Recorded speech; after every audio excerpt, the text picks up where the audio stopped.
Chapter 1. The Milkmaid and the Wife. It was 6 o'clock on a warm April evening. Milking time for Farmer Lodge's 80 cows. They stood quietly in the dairy, and the milkmaids were all at work. They say Farmer Lodge is coming home with his new wife tomorrow, said one milkmaid. Yes, and she's young and pretty, I hear, a second girl said. She looked past her cow to the other end of the dairy. There was another milkmaid there, a thin, older woman, about 30 years old. The first girl looked at the older woman too. I'm sorry for her, she said quietly to her friend. Oh no, said the second girl. That was years and years ago. Farmer Lodge never speaks to Rhoda Brook these days. When the milking was finished, the milkmaids left the dairy and went home. The thin woman, Rhoda Brook, did not walk to the village with the other girls. She went up the hill behind the farm to a little house near the trees. It was a poor house, of only 2 rooms, and the roof did not keep the rain out. At the door of the house, the woman met her son, a boy of about 12, and they went inside. I heard something at the dairy today, the woman said. Your father is bringing his young wife home tomorrow. I want you to go and look at her. Yes, mother, said the boy. Is father married then? Yes. You can go into town and do my shopping for me. And when you see her, there or on the road, look at her carefully. Yes, mother. What is she like? I want to know. Is she tall? Is she short? Are her eyes blue or brown or green? Look at the colour of her hair, the colour of her dress, and look at her hands. Does she have small white hands or the hands of a milkmaid, a worker's hands? You must look at all these things and tell me. Yes, mother, the boy said again. He took a piece of bread from the table and began to eat it. His mother said nothing more, but turned her thin, pale face to the open door. Her beautiful, dark eyes stared out at the trees, seeing and not seeing. The next evening was warm and sunny. The road from the town to the farm went up and down a number of hills, and near the top of one big hill, the boy saw a carriage behind him. It was Farmer Lodge, with his new wife. She was a pretty young thing, much younger than her husband, with a sweet, innocent face. The boy carried a heavy bag and was happy to stop and stare for a minute The carriage came slowly up the hill, and the boy took a good, long look at the farmer's wife. His eyes never left her face. The farmer did not look at the boy once, and at the top of the hill the carriage went faster, leaving the boy behind. "How that poor boy stared at me," said the young wife. "Yes, my love, I saw that," the farmer said. "Is he a boy from the village?" "No, I think he lives with his mother on one of these hills." "He knows you then?" "Of course. And everyone is going to stare at you at first, my pretty Gertrude." "Yes, I know. But that poor boy had a very heavy bag. Perhaps he wanted us to help him with the bag." "Oh, these country boys can carry anything," said her husband. "They do it all the time." The carriage went quickly on. After a time, the boy left the road and went up the hill to his mother's house. She was home before him. She took the heavy bag from him and began to take the things out. "Well, did you see her?" "Yes, I had a good look at her on the road." "And what is she like?" "She's nice." "Is she young?" "Well, she's older than me." "Of course she is. But is she older than me?" "No, she's younger." "What colour is her hair?" "It's a brown colour, and her face is very pretty."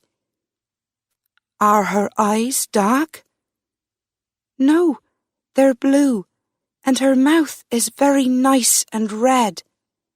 And when she smiles, you can see white teeth." "Is she tall?" said the woman, a little angrily. "I couldn't see. She was in the carriage." "Then tomorrow you must go to church. Go early, before she and Mr. Lodge arrive, and watch her when she walks in. Then come home and tell me." "Very well, Mother. But why don't you go and look at her?" "Never. I don't want to see her." "She was with Mr. Lodge, of course. Did he look at you or speak to you?" "No." The next day, the boy went to church and waited and watched. When Mr. and Mrs. Lodge arrived, everybody, not just the boy, stared at the new wife with interest. When the boy reached home, his mother said, "Well?" "She's not tall. She's short," the boy said. "Ah," said his mother, pleased. "But she's very pretty." "Very. She had a beautiful white dress on, and it made a lot of noise when she moved. Mr. Lodge looked very happy with her." "No more now," said the woman. "You can tell me more later." In the next days, Rhoda Brooke heard more and more from her son about the new wife. The boy often saw Mrs. Lodge around the farmhouse, but his mother never saw her. and never went near the farmhouse. At the dairy, the other milkmaids talked a lot about the new wife. They usually stopped when Rhoda was near, but she heard some of it. She remembered everything and forgot nothing. And slowly, Rhoda Brooke made a picture in her head of the young Mrs. Lodge, a picture as good, as true, as a photograph.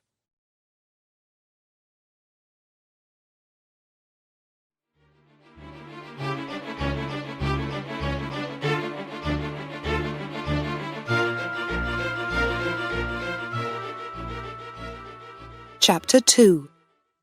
The Dream.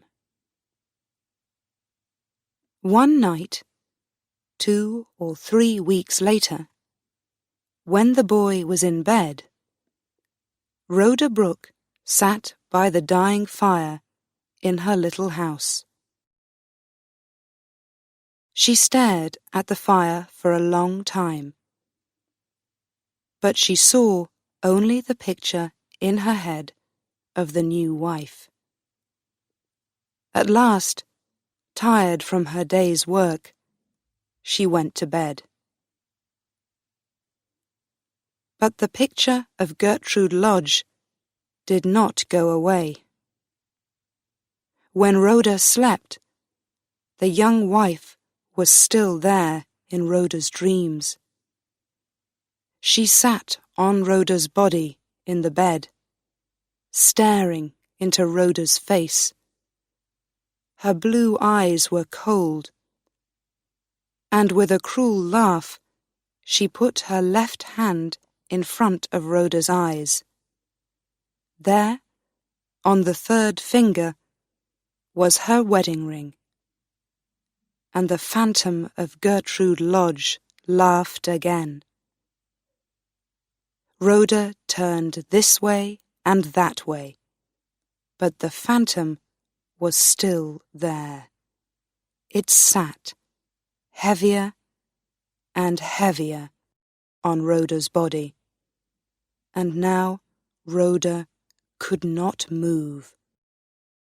Always in her ears was that cruel laugh, and always in front of her eyes was that left hand with its wedding ring. At last, half dead with terror, Rhoda suddenly put out her right hand, took hold of the phantom's left arm, and pulled it hard. The phantom fell off the bed onto the floor, and Rhoda sat up. "Dear God!" she cried. She felt cold, so cold. That was not a dream. She was here. She could still feel the young woman's arm under her hand, a warm, living arm. She looked on the floor for the woman's body, but there was nothing there. Rhoda Brooke slept no more that night, and at the dairy, early the next morning, she looked pale and ill. She could not forget the feel of that arm under her hand. When she came home for breakfast, her son asked her, "What was that noise in your room last night, Mother? Did you fall off the bed?" "Noise? What time did you hear it?"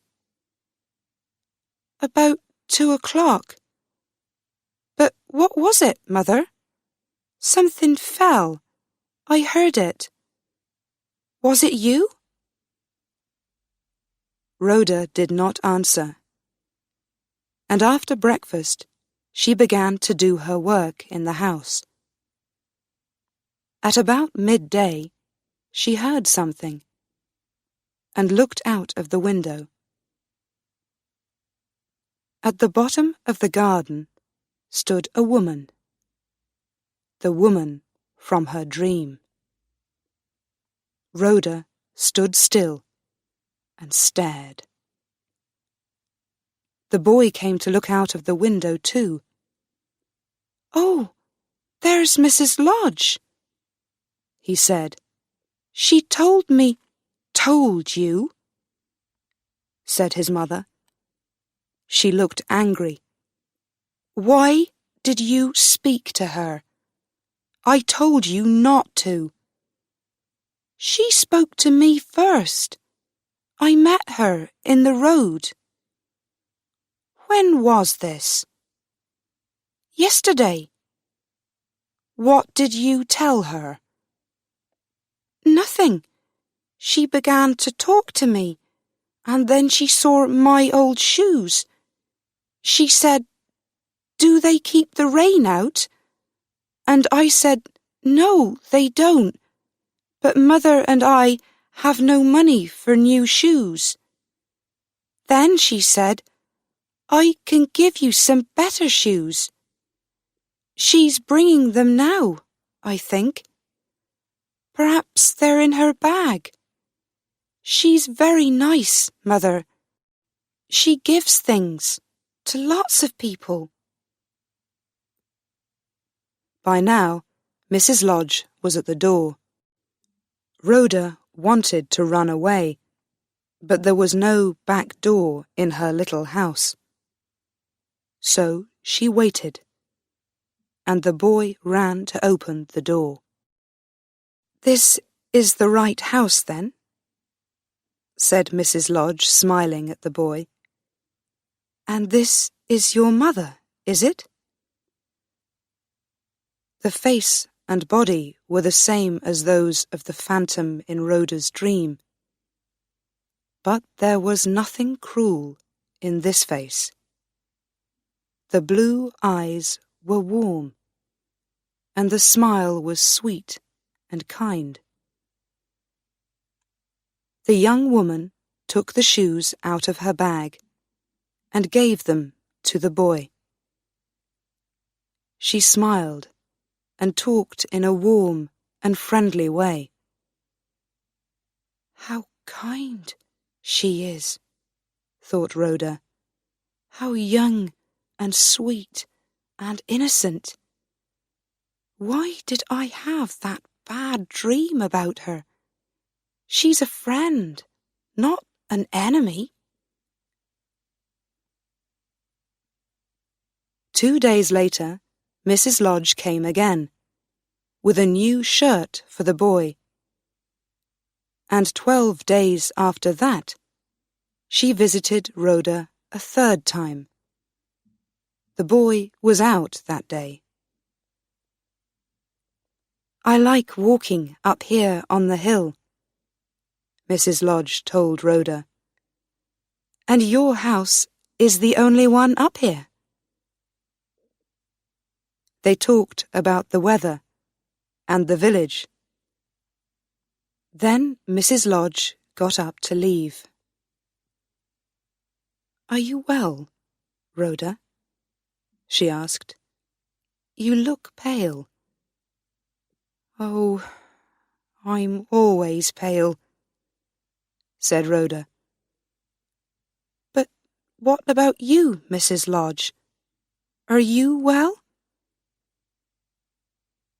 "Yes, I am, but there is something.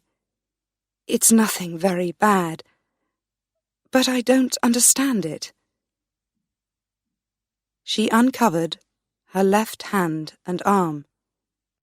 There were marks on the arm, yellowy-brown marks, like marks made by fingers. Rhoda stared at them. "How did it happen?" she asked. "I don't know," said Mrs. Lodge. "One night, when I was in bed, I had a dream. And then, suddenly, my arm hurt very badly. Perhaps I hit it on something in the daytime, but I don't remember it." She laughed. "My dear husband says it's nothing very much. And he's right, of course." "Yes. Which night was that?" said Rhoda. Mrs. Lodge thought for a moment. "It was 2 weeks ago today. It was 2 o'clock in the night. I remember, because I heard the clock." It was the same night, the same hour, as Rhoda's dream of the phantom. Rhoda remembered the terror of it, and felt cold. "How can this be?" she thought, when Mrs. Lodge left. "Did I do that? But why? She is innocent and kind. I don't want to hurt her. And how can a thing like that happen? Only witches can do things like that."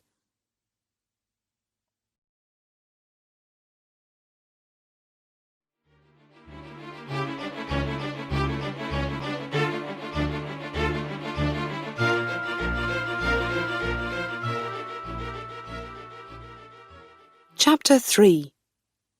The Face in the Glass. The days went past, and Rhoda Brooke was afraid to meet Mrs. Lodge again.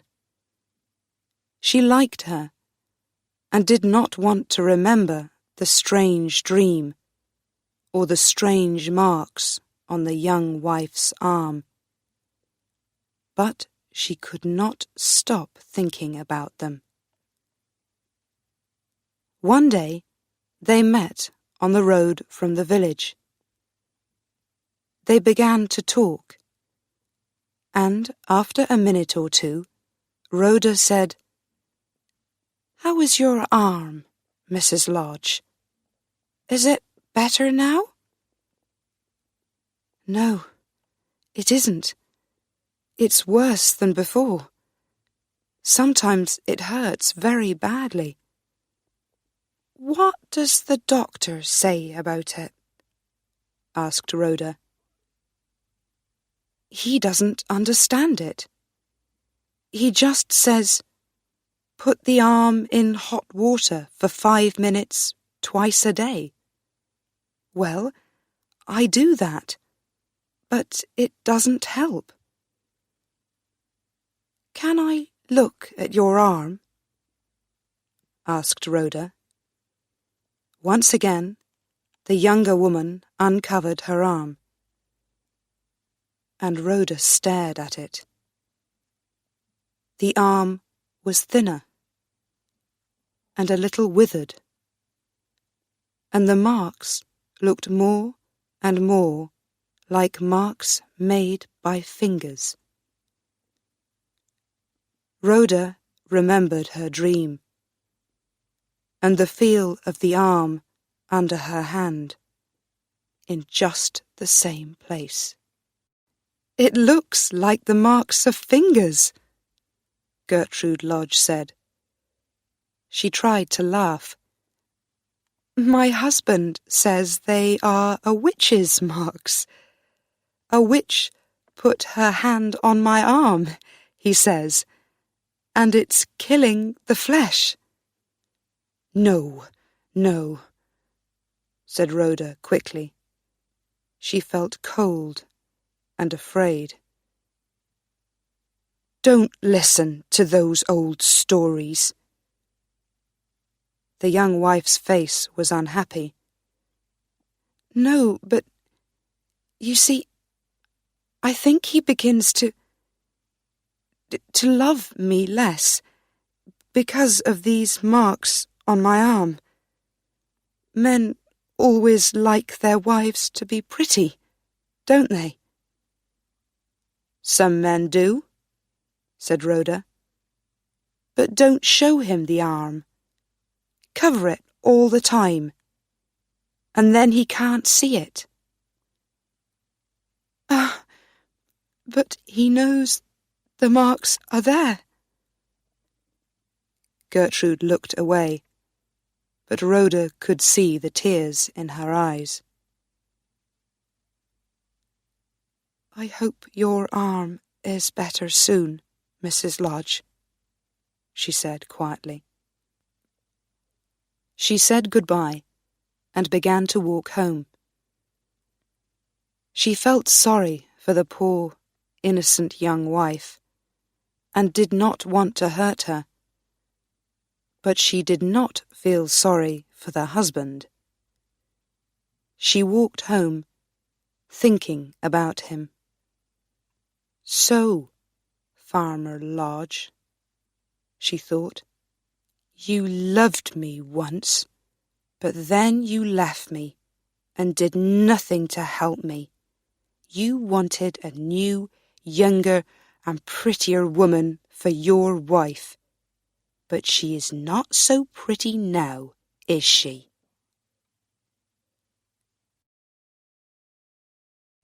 The next day, Rhoda walked home from the dairy after evening milking at the usual time. She was nearly at her house when she saw Gertrude Lodge behind her.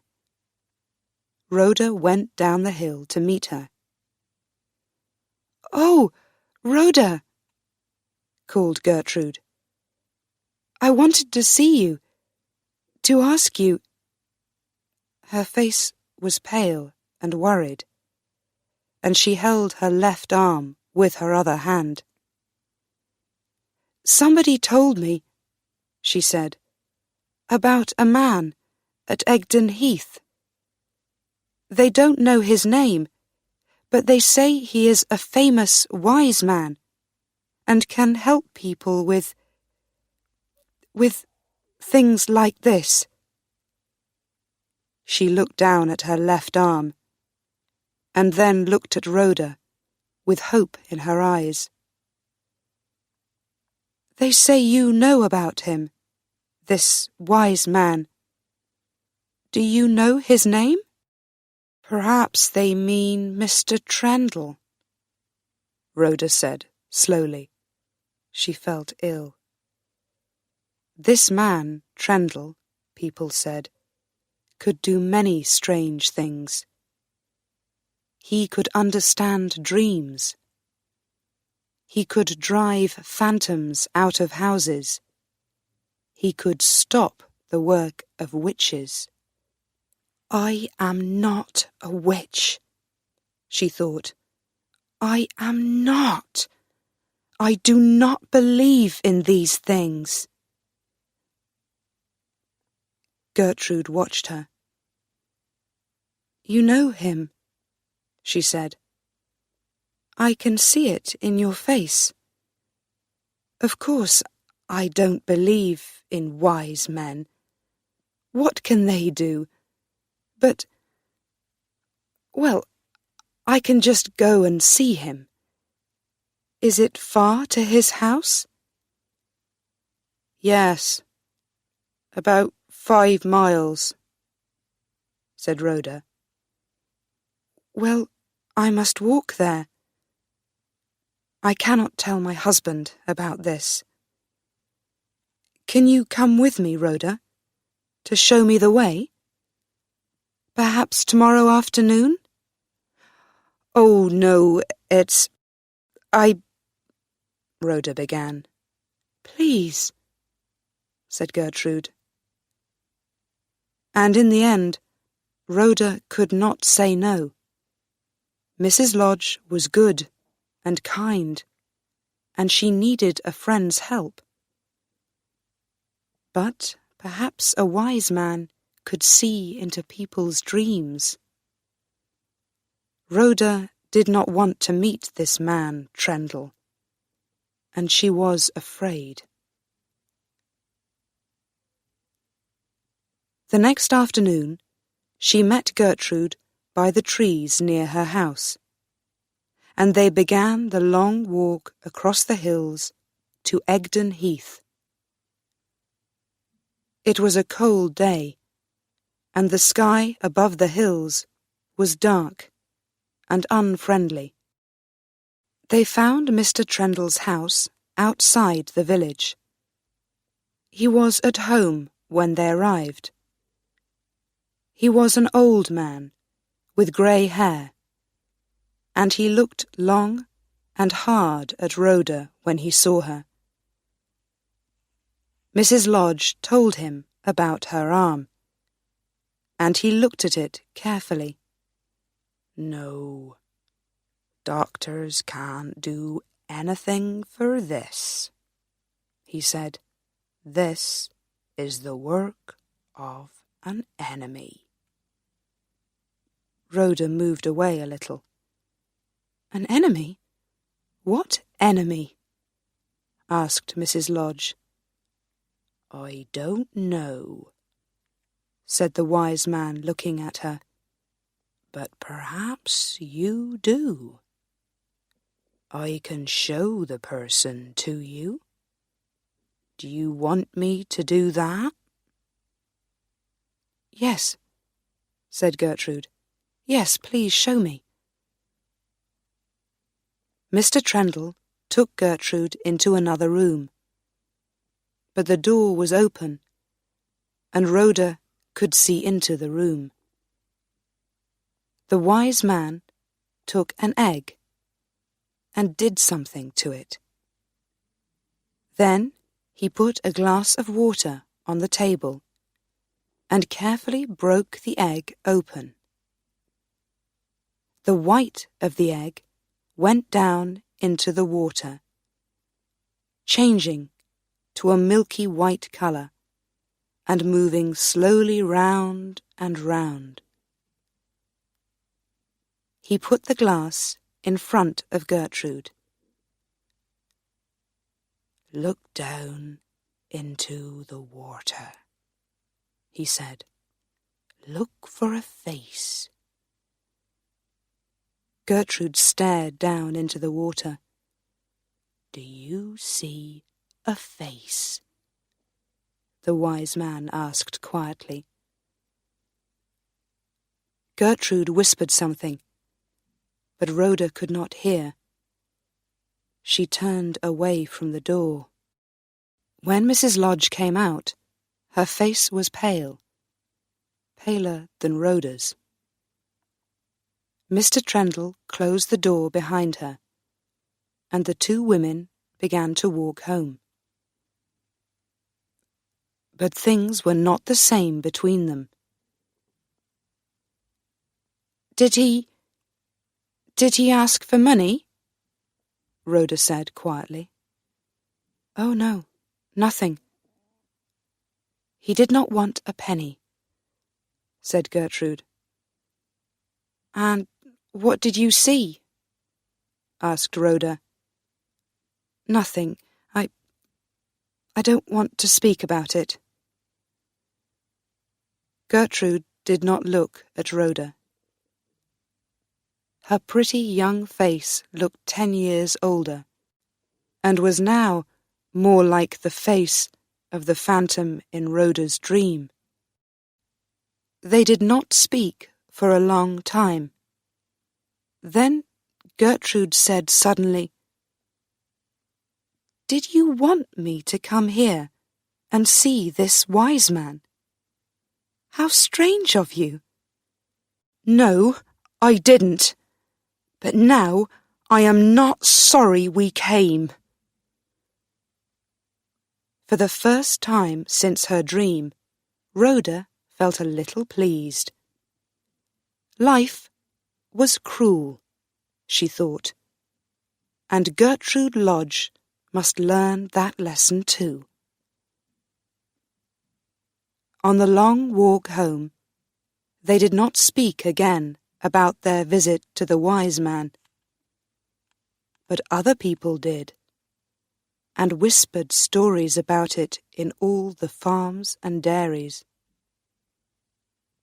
Mrs. Lodge could no longer use her withered arm to do anything, and people began to put the word witch in front of the name Rhoda Brooke. Rhoda said nothing to anybody about the phantom of her dream, but her face got thinner and paler.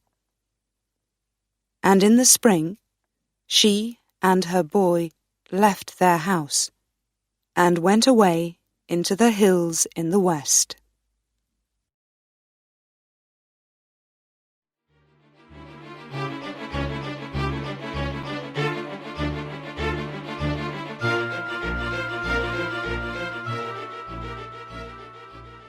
Chapter 4. The Cure for a Curse. 6 years went past, and Mr. and Mrs. Lodge's married life was not happy. The farmer said little, and did not often smile. His wife had a withered arm, and there were no children to call him father, and to run laughing around the farmhouse. He thought of Rhoda Brooke and her son, his son. But that was the past, and he could not change it now. Gertrude Lodge was a different woman too. She was only 25, but she looked older. Once a happy, smiling woman, she was now sad and worried all the time. She loved her husband, but he no longer loved her, and she knew it. 6 years of married life, and only a few months of love, she sometimes whispered. Her left arm was no better. She tried one thing after another, but nothing helped it. Some of the things were a little strange, and her husband did not like them. "You think too much about your arm," he said.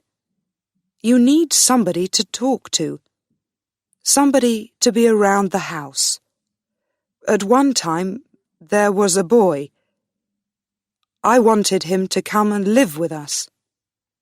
But he is too old now, and he went away. I don't know where." Gertrude knew about this boy now, and all of Rhoda Brooke's story. But she and her husband never spoke about it. And she never said anything to him about her visit to the wise man of Egdon Heath, or about the face in the glass. She wanted so much to find a cure for her arm. "My husband cannot love me because of this arm," she thought. "So I must find a cure for it. I must. The wise man helped me before. Perhaps he can help me again." So one day she walked to Egdon Heath. She did not know the way, but at last she found the house. "You can send away other things, I know," she said to Trendle. "Hair on women's faces, and things like that. Why can't you send this away?" She uncovered her poor, withered arm. "No, I'm sorry, but I can't help you," said Trendle. "Your arm is withered because of a curse. It's not easy to find a cure for that." "Is there no cure anywhere?"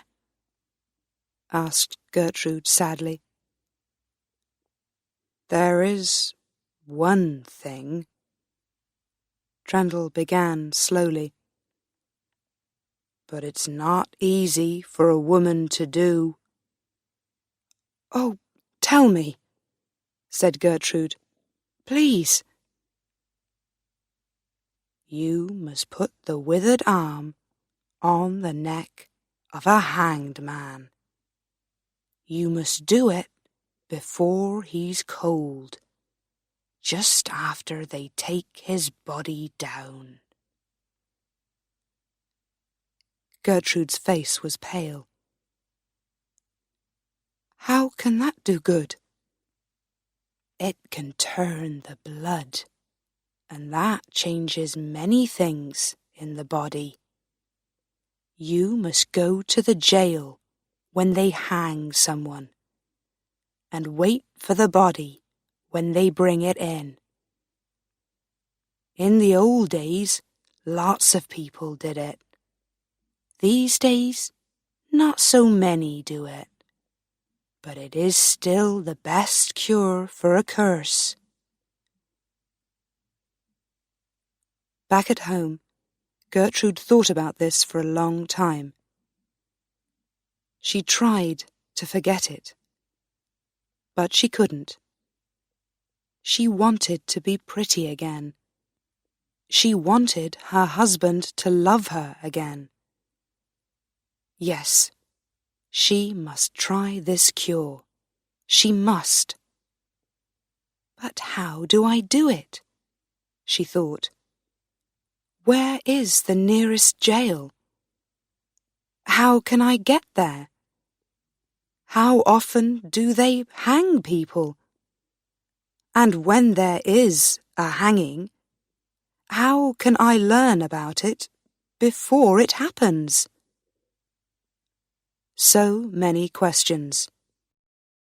There was no one to help her, but slowly she began to find the answers. She asked careful questions in the village, because country people always know everything. One old man was very helpful. "The nearest jail is at Casterbridge, 15 miles away," he told Gertrude. "They have trials there every 3 months, and there's usually a hanging after the trials. Some poor man or boy takes a cow or a sheep or just some bread, and they hang him for it. Lots of people go to watch the hangings. I don't know why." The next trials were in July, Gertrude learned. She asked her husband about them, but Lodge said very little. He was colder to her than usual, and she did not ask him again. He was often away these days, so she did not see much of him. July came, and Gertrude went to see the helpful old man in the village again. "Just one hanging this time," he told her. "It's for arson, I think. They're going to hang him next Saturday." Gertrude walked slowly home. "I cannot tell my husband about this cure," she thought. "And how can I be away from home for 2 nights? What can I say to him?" But in the end, it was easy. On the Thursday before the hanging, Lodge came to her. "I'm going away for 3 nights," he said. "It's about farm work, so you can't come with me." "That's all right," Gertrude said quietly.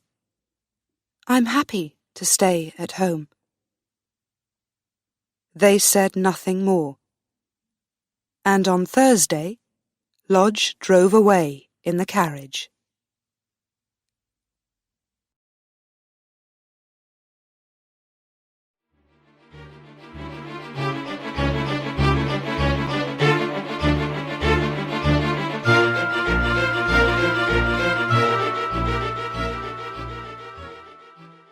Chapter 5.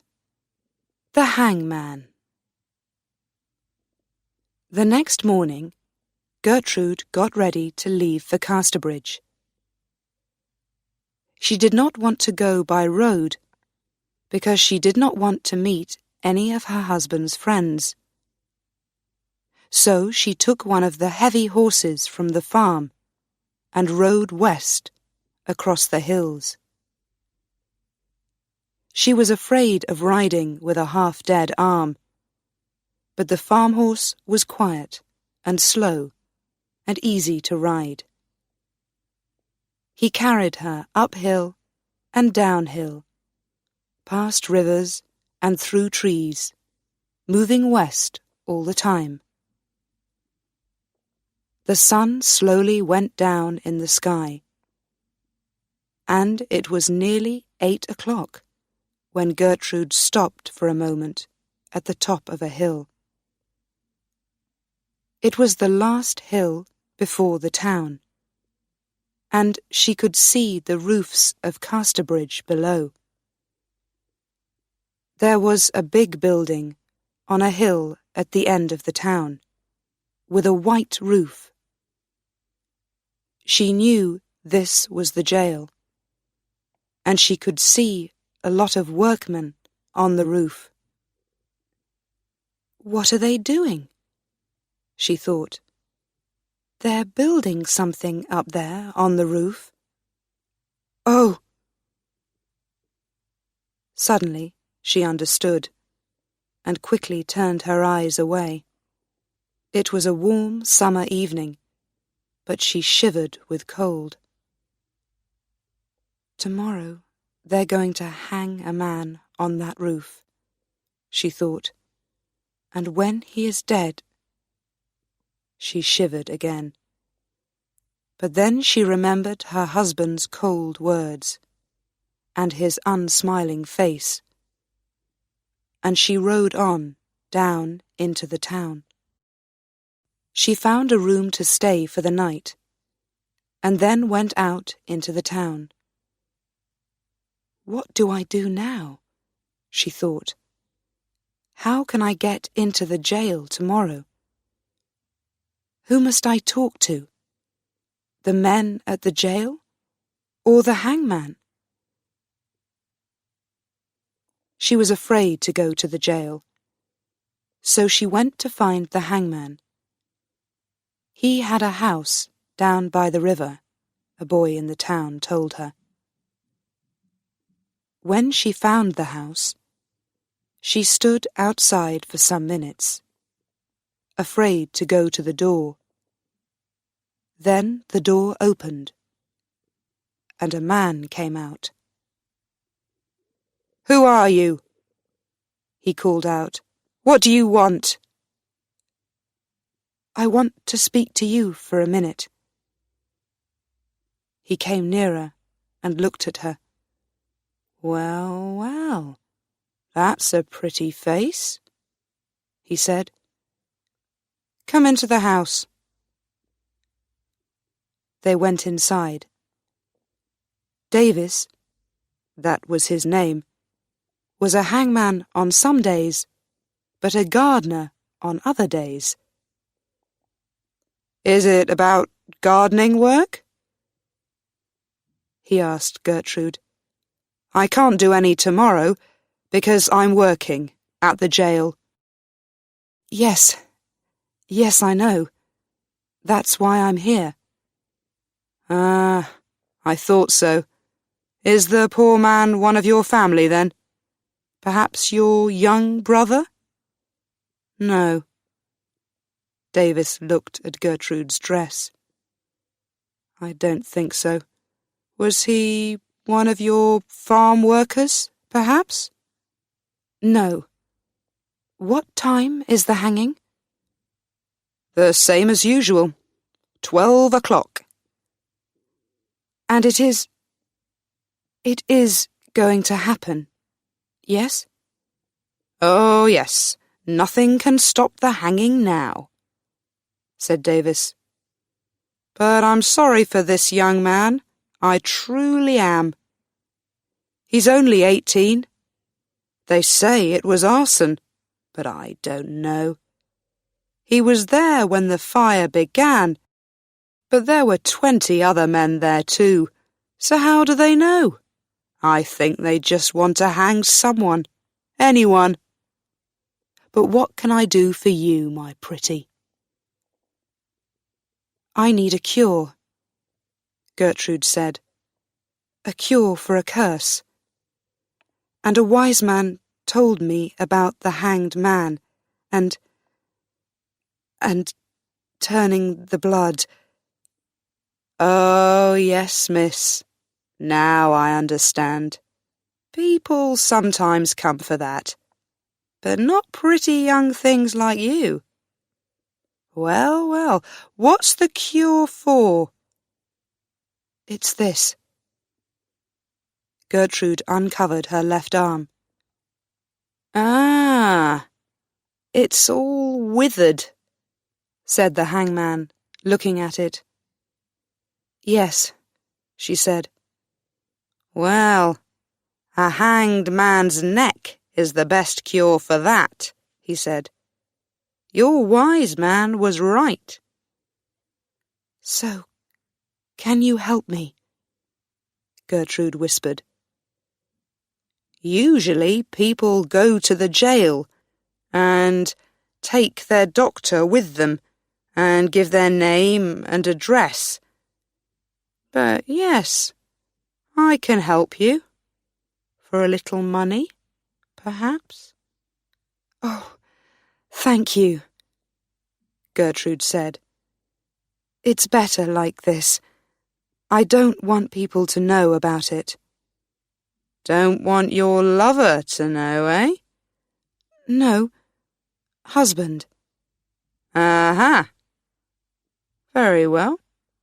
You can touch the body. Where is it now? She said, shivering. It? He, you mean? He's still alive tonight. He's in the jail. A little room right at the top. And what must I do tomorrow? Gertrude said. There's a little door at the back of the jail. Be there at 1 o'clock. No later. I can open the door from inside and can take you to the body when they bring him in. Good night. Don't be late. And you don't want people to see you, so cover your face. Good night, my pretty. Gertrude went away and walked up to the jail on the hill. She wanted to find the little door at the back, to know it for tomorrow. Then she went back down into the town and went to her room and waited for the morning.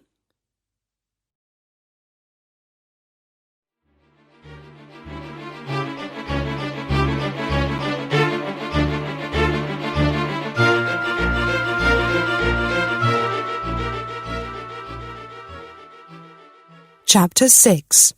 The Blood Turns.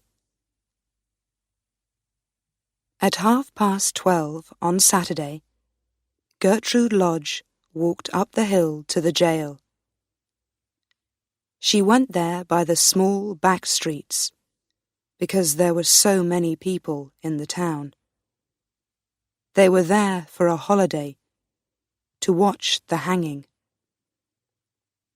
At 1 o'clock, she was inside the jail. The hangman took her to a long, dark room with a table. Wait there, he told her. 2 or 3 minutes, no more. He went away, and Gertrude waited. She had a veil over her face, and her left arm was uncovered, ready. She stood still, with her eyes closed, listening and shivering with terror. Soon she heard noises and could hear heavy feet on the stairs. The heavy feet came nearer, and 4 men came into the room with a long box. It was open, and in it was the body of a young man, with a cover over his face. The men put the box down on the table. "Now!" said a voice in Gertrude's ear. "Now!" But the young woman was half dead with terror, and at first she could not move. Then she opened her eyes and came up to the table. She could hear other noises outside the room, and there were more people coming. Davis, the hangman, was by her side. He uncovered the body's face, took Gertrude's hand, and put her arm across the dead man's neck. Gertrude screamed, and at once there was a second scream. A woman's scream, but not Gertrude's.